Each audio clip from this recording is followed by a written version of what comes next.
That right there is the toe bone from a baby dinosaur, and I'm holding it because I'm finally learning the truth about dinosaurs. I've loved dinosaurs since I was a kid, but it turns out that a lot of what I thought I knew is actually wrong. Or at least outdated. So, in this video, I'm gonna show you the cutting edge of dinosaur discovery.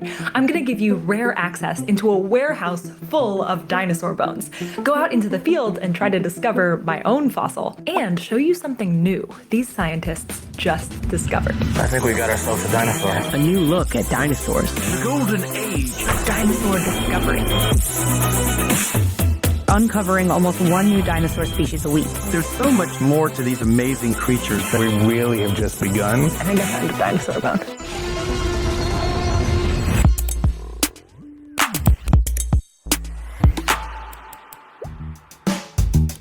We're in Alberta, Canada, and we are on our way to an active dinosaur dig site. This is a huge moment in dinosaur discovery. Scientists are discovering more dinosaurs now than at any other time in history. They're finding a new species each week on average, and those discoveries are shaking up what we thought we knew about these ancient animals. The dig site that we're headed to now is special. The rumor is that they've uncovered something really cool. So I don't know what we're gonna find, but my big goal is to actually help discover a dinosaur bone today. If I could do that, oh my God. The site that we're going to is full of a herd of dinosaurs called Pachyrhinosaurus. We have the big adults, we have the little babies, we have the teenagers. That's Dr. Emily Bamforth, the paleontologist in charge of this site. They're not sure what exactly killed this herd. It could have been a natural disaster like a flood, but they know that it killed them all at the same time. And then later they were buried in mud that turned to stone over 73 million years. But that's a problem for us today, because they're not preserved as individual animals where they fell. They're all sort of mixed together. That's right. So we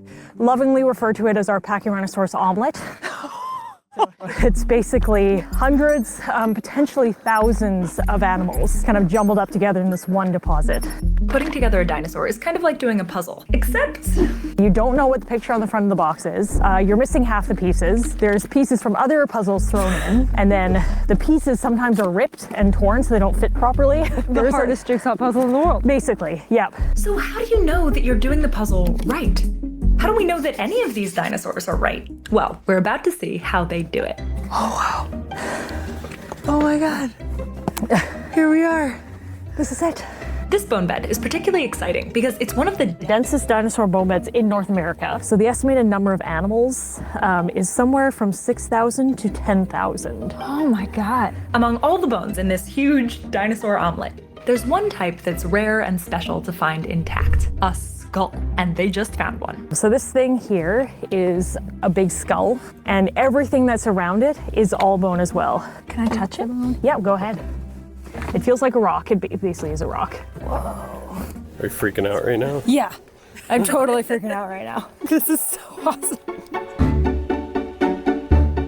They're hoping to pull this skull out of the ground in the next few weeks. But if that's a Pachyrhinosaurus skull, how big was the rest of it? It turns out a lot has changed about what we think dinosaurs actually looked like, including their size. So let me show you. Okay, so I want you to imagine this skull coming out of the ground. It would look like this. This dinosaur had a big bony bump on the front of its nose called a boss, and a bony frill and horns on the back of its head. Using bones collected in the area and around the world, and referencing similar dinosaurs and animals that are alive today, scientists put together the rest of the skeleton like this. Now imagine the dinosaur comes back to life.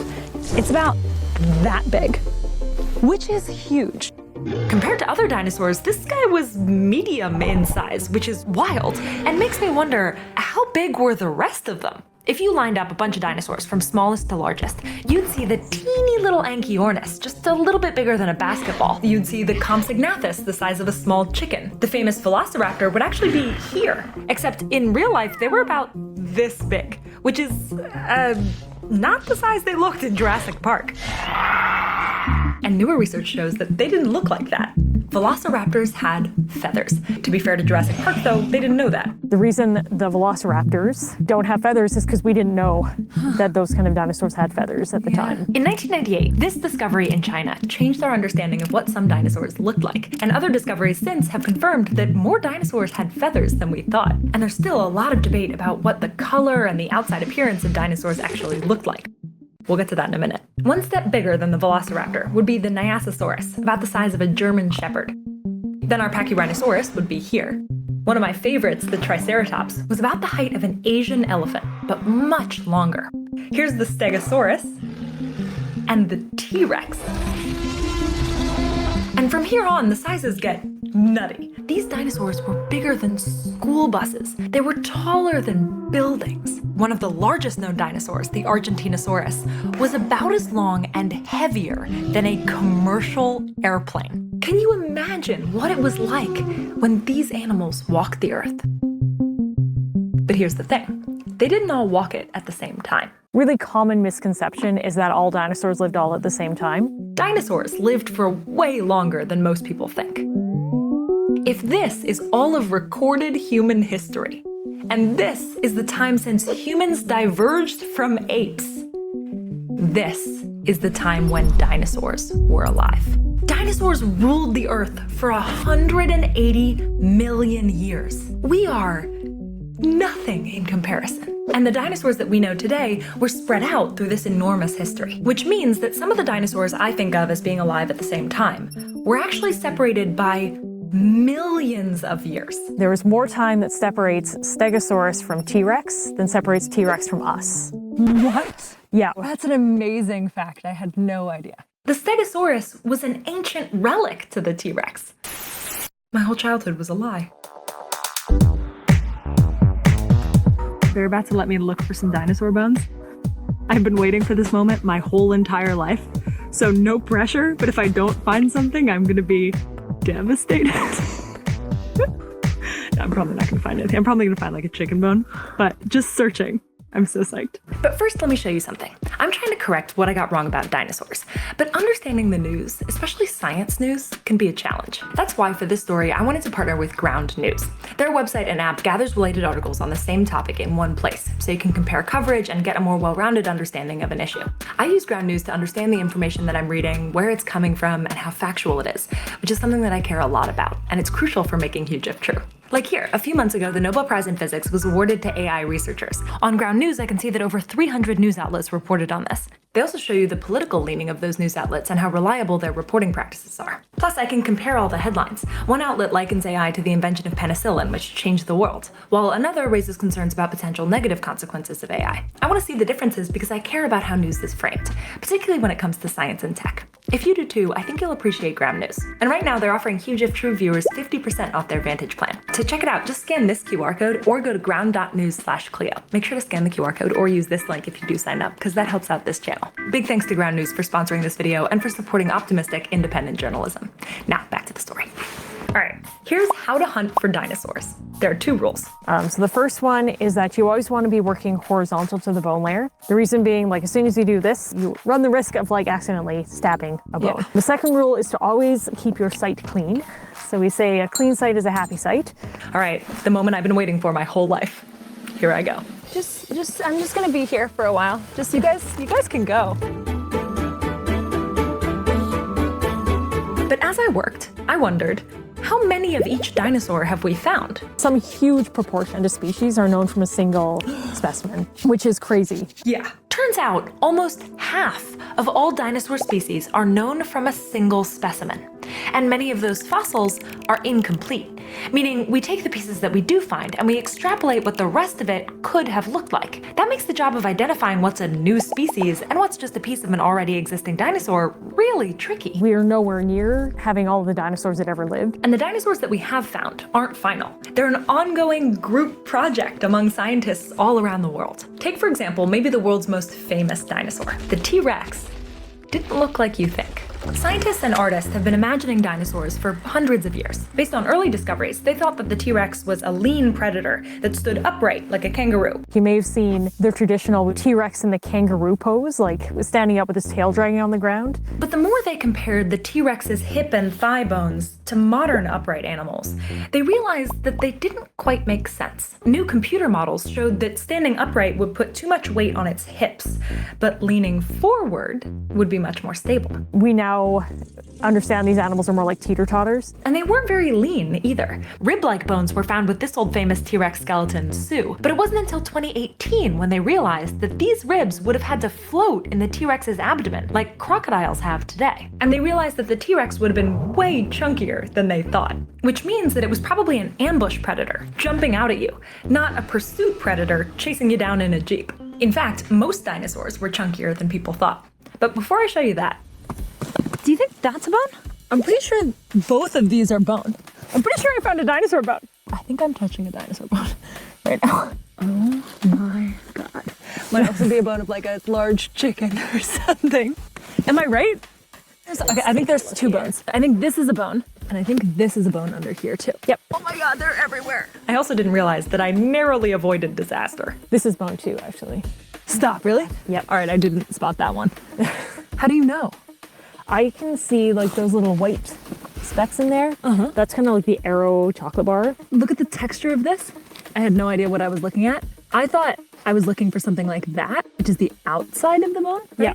That is the cross section. That's the arrow bar part, the inside texture. Good thing I didn't chip away at that one. Thank you. This is one of the coolest experiences of my life. I realize that this is just like another Tuesday for you, but this is really cool. It is pretty cool. Like I said, the thrill never wears off. But finding a bone isn't even the coolest part. We gotta get it back to the lab. Is there any hope of actually pulling that bone out of the ground? I think so. To get it out of the ground intact, we had to make this paste and then paint it over the bone and wait until it dried. And while we were waiting, I realized that I still had a very basic question about all of this. And after I learned the answer, I'm never gonna look at a chicken the same way. What qualifies as a dinosaur?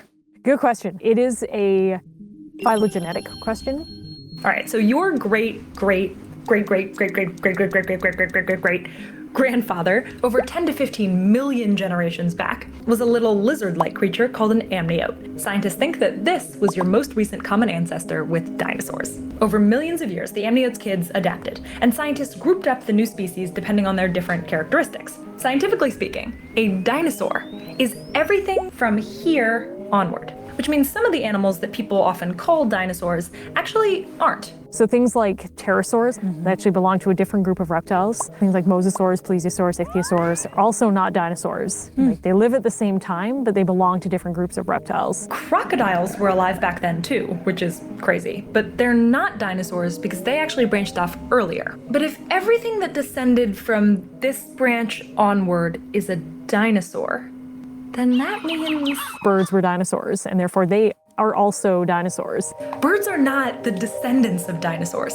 They are actually dinosaurs by the most scientific definition. Dinosaurs are still alive, and they're all around you. But hang on. I thought that a meteor hit the Earth and caused the dinosaurs to go extinct. But if birds are still alive and birds are dinosaurs, what actually happened after the meteor hit? To answer that question, we gotta go to the lab. Oh my god, this is like Santa's workshop. This is the coolest place I've ever been. Let me show you some of the coolest things here. This is a tyrannosaur tooth. Look at the serrated edges right there, you see it? For cutting flesh.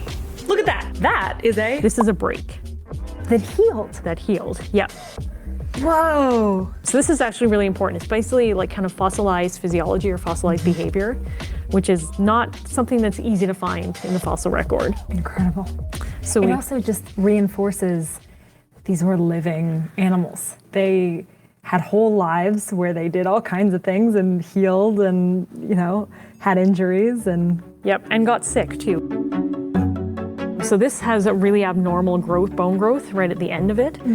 So we think that's either osteoarthritis or potentially a bone cancer. So if you were to... Dinosaurs got cancer? Yep. We saw so many amazing things. And finally, I got to touch dinosaur skin. That is not skin impression, that's the actual skin.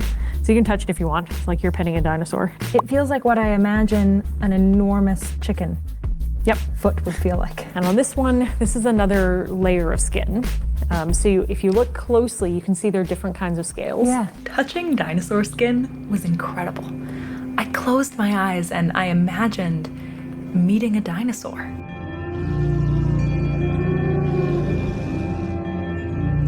And then, looking at the skin, my question was, do we know anything about color? Good question. So in general, we know what colors some dinosaurs were. The feathered dinosaurs in particular, because the feathers will sometimes preserve pigment. based on pigments in fossilized feathers, they know that some feathered dinosaurs were black and white with shiny feathers, and some had rust or deep red colors. Skin doesn't preserve color, but they have found shading, meaning that some dinosaurs likely had stripes. We don't know if those stripes were black and white, if they were tan and black. We're not really sure of the color. The dinosaurs that you see reconstructed, it's based on our understanding of modern animals, how modern animals are colored. But a little creative liberty in color isn't the main problem with dinosaur depictions today. Look at this. You might not recognize it, but this is a modern animal, alive today. If you took its skeleton and treated it in the same way that many early science illustrators treated dinosaurs. The problem here is they just wrapped the skin around the skeleton without taking into account any of the muscle and the fat, turning this animal into a monster. Can you guess what it is? That's a zebra. How about this one? That's a baboon. This one's my favorite.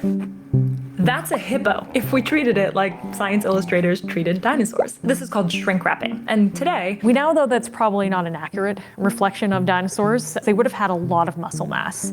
Yeah, like just to move those things around. Today, artists and scientists are working to correct that, adding more loose skin and muscles and fatty tissues, redefining what dinosaurs realistically looked like. Every bone that comes to the lab from the field needs to get cleaned. So, time to clean ours. So this is still covered in mud, but when it's cleaned, it'll look more like this surface right here. Sort of, you can see the shine. This is a rib that is pretty close to being fully prepared. So you can see there's that shiny chocolate brown color. These bones are brown because they're not like your bones right now. In fact, what we've been calling bones are really rocks. All dinosaur bones are fossilized, which means they're now made of rock. You can think of fossil bones as basically an exact copy of the bone just made out of rock. The original bone material is there, but over millions of years, the minerals replaced the bone kind of like cell by cell, basically. And so it's an exact copy of what the bone looked like. It's just now made out of rock. Every dinosaur in every museum is a stone replica of what was once a living, breathing animal. Which brings me to my last question. How did the big dinosaurs actually die? It started 66.04 million years ago, on a normal day in the dinosaur kingdom, except that a speck appeared in the sky. And over a few weeks, it got bigger and bigger and bigger until a huge rock, wider than Mount Everest is tall, traveling at 20 to 30 kilometers per second, hit the Earth right here. So hard it vaporized the entire space rock immediately, but catapulted chunks of Earth beyond the atmosphere, perhaps far enough to hit the moon. And on the surface, it created an apocalypse. There would have been, this is what kind of terrifies me about this extinction, something called a thermal pulse, which is basically a wave of heat. There would have been mega tsunamis that rippled across the planet. The immediate impact would have been awful to live through. But for the dinosaurs that did, the worst was still coming, because the whole planet was going dark. The ejecta from the impact itself would have blocked out the sun. With less light, the plants died, and the animals that ate the plants, and the animals that ate them, and up and up and up. And the things that survive are the things that are small, the size of a German Shepherd and smaller. Things that had some kind of refugia, so they could go into water or they could live underground. It must have been so scary. The fact that anything survived is pretty incredible. After 180 million years, the reign of the dinosaurs was over. What would the world have looked like if that rock had missed? We'll never know.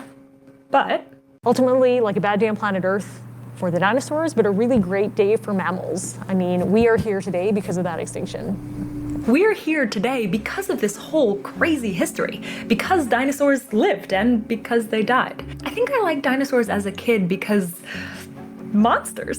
But the more I learn, I see they weren't monsters at all. They were animals. Animals that ruled the earth for millions of years before us. And now